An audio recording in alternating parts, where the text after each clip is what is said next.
Okay, I am excited to introduce Antonio Glenn. We wanted to have just a little moment of the future, and Antonio is doing his PhD in computer science at University of Washington and working on mobile health technology, and he's going to share a few words about how he feels like programming languages helped get us where we are and are going to get. Woo!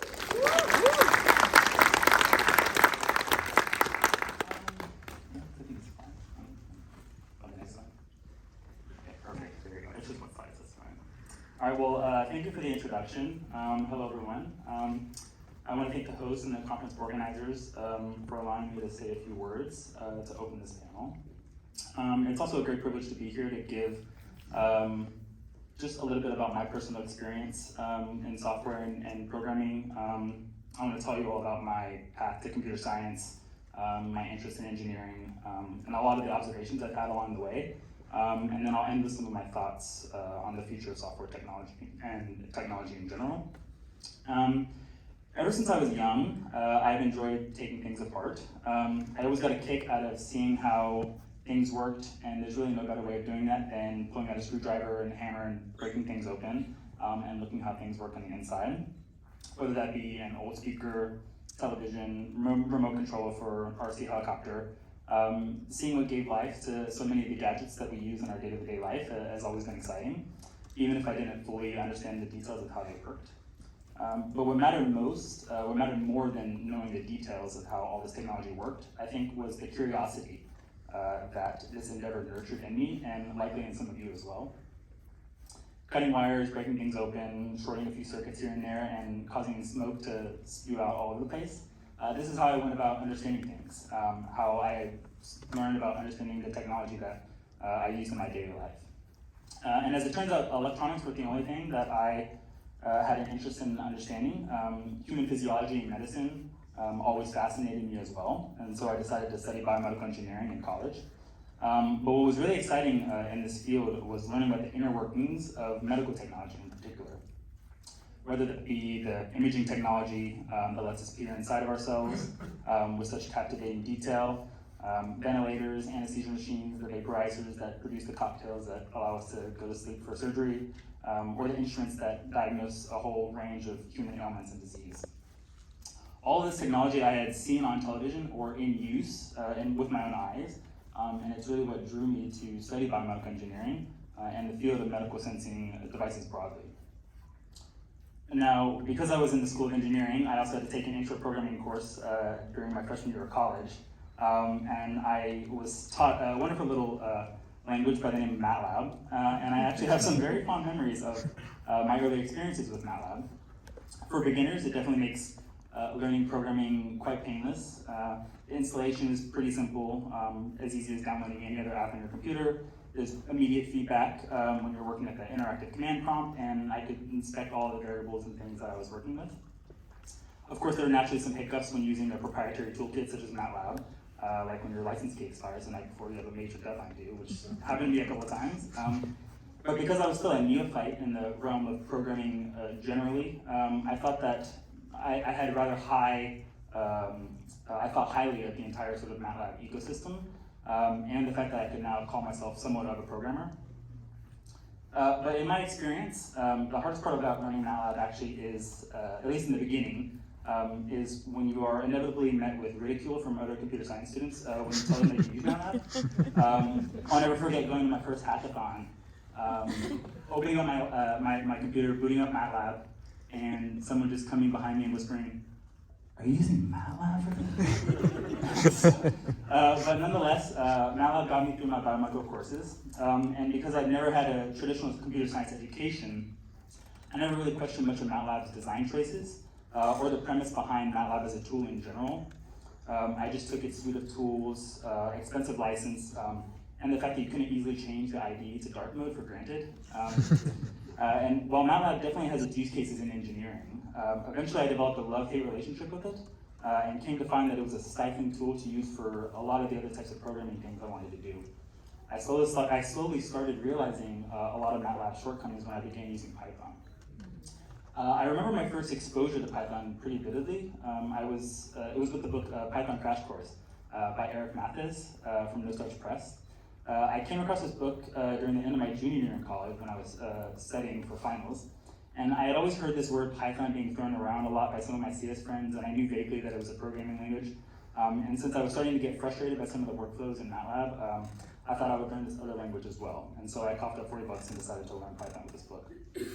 And I think it's fair to say that in retrospect, this book and learning Python in general really was a turning point for me in my computer science education and my relationship with programming languages. Not only was Python, in my opinion, a very beginner-friendly language, but it also has really beautiful aesthetics and a powerful versatility. I could be using NumPy and SciPy to compute Fourier transforms 1 minute and the next fire up a web server and work on my personal website in Flask, or use CircuitPython to teach high schoolers how to program microcontrollers. So incredibly versatile language, and I loved it. And what makes it and so many other open source languages like it is precisely that fact, the fact that they are open source, that you can peek inside and examine all the details to really understand what's going on. This feature of not only open source languages, but open source projects in general is really what gives them a lot of their appeal. The curious can open the lid and understand how everything works from the inside. As it was with the hardware of our youth, so too we can observe the inner workings of the software that powers so much of our digital world. And this is an empowering act. And a natural consequence of making the language open source is that you'll attract a natural community of developers who want to build off of it, people who want to contribute to the maintenance of the tool for others to tinker with, to break open, and to also further explore. And the idea of giving people access to the insides, giving people the keys, so to speak, to this technology, is really what made the open source community so engaging for me in this journey. I've taken to teach myself computer science and programming, and this level of accessibility and openness is really what has skyrocketed many of these languages to quite dizzying levels of popularity. But one thing that also attracts me strongly to the open source community is the participation that it fosters.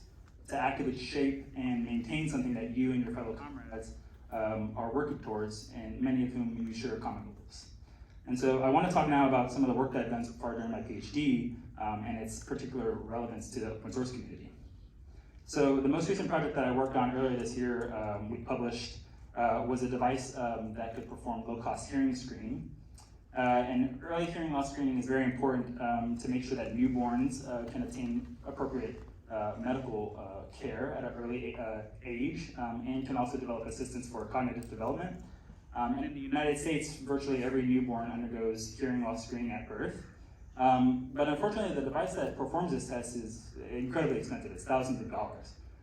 Despite the fact that the mechanism of operation is surprisingly simple. All it does is play a series of tones into your ear canal, and it just listens to the frequency content of the signal that comes back. It doesn't even require any visual or active participation from the newborns. So it's completely passive. And so to overcome the high costs associated with devices like this, we built a wireless earbud that could reliably perform this hearing loss screening using just commercial off-the-shelf components for less than $50. And so the entire time I was working in this sort of space and on this project in the field of medical sensing, you often hear words about democratizing healthcare or empowering patients through ubiquitous technology. And this type of language has also been extended to things broader than health sensing and medical care, like expanding access to tools like ChatGPT or large language models. But what does it mean to democratize health, or to democratize, say, blank or whatever? To me, it usually means something along the lines of making devices that monitor our health more widely available, or making technology cheaper or more easily distributable via downloadable apps, for example. And lately, I've also heard this type of language be used in the context of large language models, for example, giving patients access to their own sort of personal healthcare provider in your pocket, or students giving students access to their own sort of personal tutor in the spirit of democratizing education.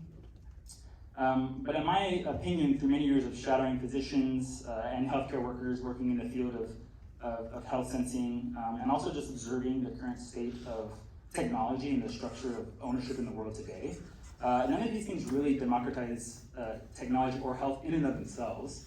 To be sure, making impactful technology cheaper without reducing its quality is a good thing.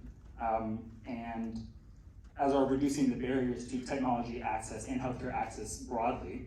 But I think to democratize something is a much harder thing to accomplish. It means giving people the ability to participate in the decision making and in the conversation about how resources are distributed and what problems are actively being worked on. Strapping these smartwatches on your bodies to track your health vitals around the clock, or chatting with a large language model whose inner workings and training data are hidden from the users will do little to democratize health, education, or technology, in my opinion. And there's a good article by Francois Chollet, the creator of Keras, where he says that technology is never neutral. If your work has any impact in the world, then its impact has a moral decision or a moral impact. And technology is never neutral.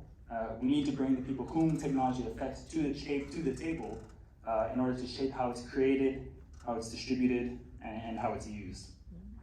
And so without any talk of allowing users to actively participate, any talk of democratizing X or developing the next greatest technology to improve humanity is immediately a non-starter. And this is where I think the principles behind the open source community are particularly instructive. The success of the open source community, itself a form of democratic participation, is remarkably instructive in teaching us how to structure our lives and the technology that we use. I can't offer you many strong opinions about the details of how a programming language ought to be designed, or from an engineering perspective or computer science perspective, nor can I pontificate on the future of programming languages generally. But I know that if we're looking to technology in order to improve our lives, then we need to allow people to participate in the decision making, and that must be the guiding principle. It is the only way to a sustainable future of technological growth. As it goes for open source, so too it must go for everything else. And I think it's fair to say that the work and the creations of a lot of these talented developers and engineers who join us today, I think they were driven a lot by this mantra of openness, of accessibility, of engagement with fellow collaborators in the community at large, ultimately with the goal of improving the lives of others through collaboration. They were likely not driven to create such groundbreaking technology with the hopes of sealing it off and monetizing it for an elite few. And so no matter what future languages we use, or whether AI and LLMs make programming obsolete or visits to the doctor's office unnecessary, I think that active involvement by large swaths of users should be a fundamental principle behind any piece of transformative technology that can affect people's lives. And so, as the saying goes, nothing without us, about us without us. Thank you.